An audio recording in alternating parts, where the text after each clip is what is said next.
wildin' like a.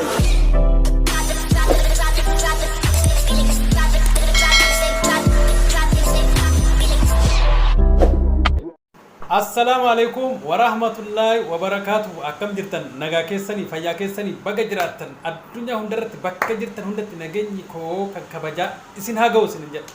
Akkasuma hordoftoota YouTube channel keenyaa hundi keessanuu bakka jirtan hundatti nageenyi koo isin haa ga'u isin jedha. Egaa mee har'a viidiyoo gabaabduu takka qabadhee isiniif dhufe. Kanaaf namoonni haaraataatiin immoo YouTube channel keenya kana asumaan subscribe godhaa, Facebook irratti illee yoo wal agarre follow godhaa. Namoota Facebook gubbaa irratti linkii isaanii isinitti ergan akka subscribe gootaniif barbaadanii isinitti ergama jechuudha. Kanaafuu namoonni hedduun subscribe hin gootan. Kanaafuu subscribe godhaa. Homaa rakkoo hin qabu. Fakkeenyaaf mee Facebook gubbaa irraan haala kamiin haala salphaa ta'een akkamitti subscribe gochuun danda'amaa kan jedhu irratti mee waan kanaanis isin agarsiisa jechuudha.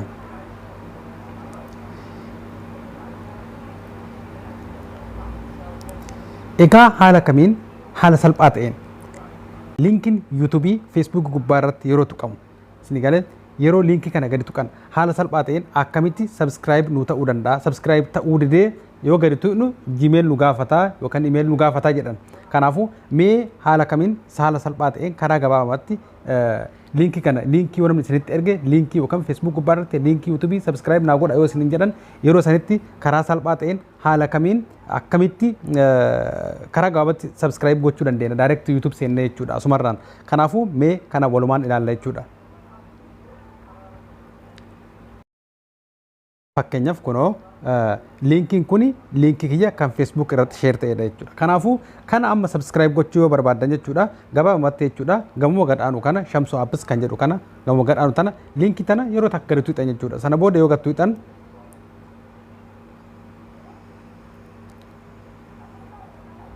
kunoo haaluma argaa jirtan kanaan dhufa jechuudha. Amma yeroo isin subscribe gochuudhaaf bakka diimaa kana gadi tuqxan kunoo haala kanaan isinitti dhufa jechuudha. Kanaafuu maal gootan seetan cancel gootanii gama gubbaatirra sarara tuqaa sadii qabdu tunoo bakka tana bakka tuqee isin agarsiisuu jiru tana gama gubbaatirra jechuudha. Isii tana yeroo takka gadi tuqxan jechuudha. Sana booda maal gootanii gama gadhaan irratti open in browser jedha. Kunoo isii tana irratti jechuudha ka mallattoo irra godhaa jiru tana jechuudha. Maal gootanii open in browser kan jedhu kana yeroo takka gadi tuqxan jechuudha.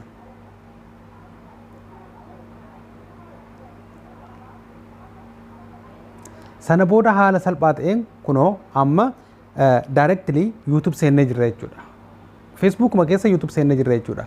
Kanaafuu maal godhane bakkuma mallattoo subscribe tana yeroo taggattu amma akka reefu sanitti hundi jechuudha. Salphumatti kunoo subscribe gochuun danda'ama kunoo amma.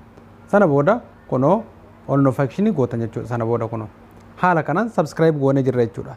Gabaabumatti jechuudha. Kanaafuu namoota Facebook gubbaarran subscribe isin gaafatan haala salphaa ta'een haala kanaan Facebook ma keessan gabaabumatti seentanii subscribe gochuu hin dandeettan jechuudha. Waa takka wanti irraa deebitaniif hin jiru jechuudha.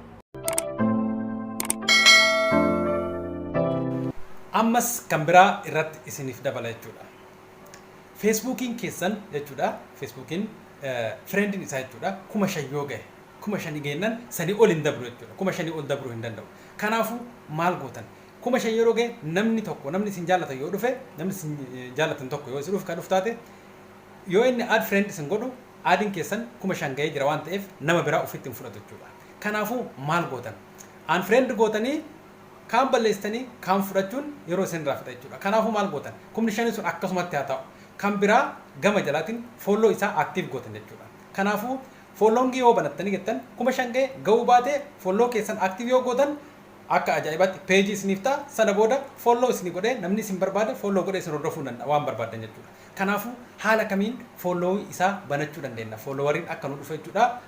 Facebook irratti haala kamiin follow kenna active godhachuu dandeenya kan jedhu isin agarsiisa na hordoftan kanallee jechuudha. Egaan kabajamtoota teenya kunoo mee Google Chrome irraan Facebook keessa seenee isin agarsiisa na hordoftan jechuudha. Egaa maal goonaa mee asumarraan profile kiyya keessa dhaqnee achiin ilaalla jechuudha. Mee Facebookin kiyya sadarkaan amma irra jiru maalirra jira kan jedhudha. Haala argaa jirtan kanaan kunoo haala kanaan gadi si'nee amma immoo maal goonaa mallattoo tana mallattoo kunoo akka ijaa tana isii tana yeroo takka gadi tuqna jechuudha. Sana booda kunoo feesbuukiin kiyya haala argaa jirtan kanaan feesbuuk hanga silaa fireend jedha kunoo aad fireend jedha aad fireend irra jira foolloorsiin qabu jechuudha. Isin galee foolloo godhuu hin danda'u jechuudha. Kanaafuu feesbuuk piroofaayilii irra jira jechuudha. Kanaafuu mee haala kamiin feesbuukii foolloo akkana godhan isarratti deebisuu danda'a jechuudha. Kanaafuu mee bakka san geenne seetingii keessa guunnee walumaan ilaalla jechuudha. Egaa duubatti keessaa deebitan jechuudha.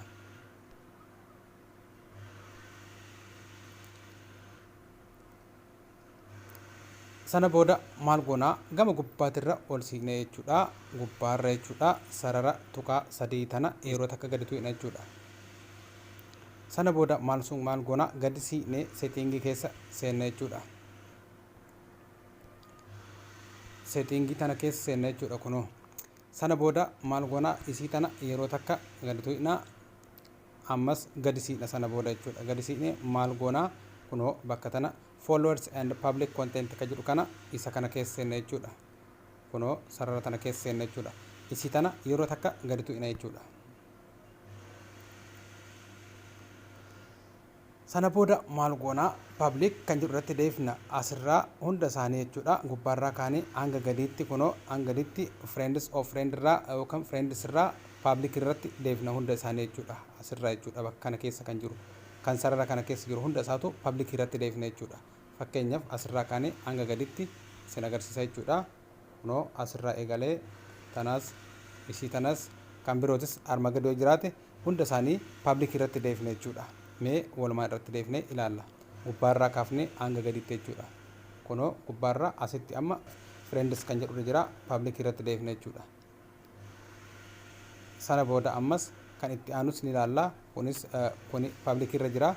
Kanaafuu kan itti aanu ammas kunoo kan sadaffaarra jiru isaas friends irra kan jedhu irra jira ol siisee public irratti deebisa jechuudha. Sana booda ammas kanaaf yoo jiraate haala argaa jirtan kanaan hundi isaatu guutuun guututti public irratti deebi'ee jira jechuudha.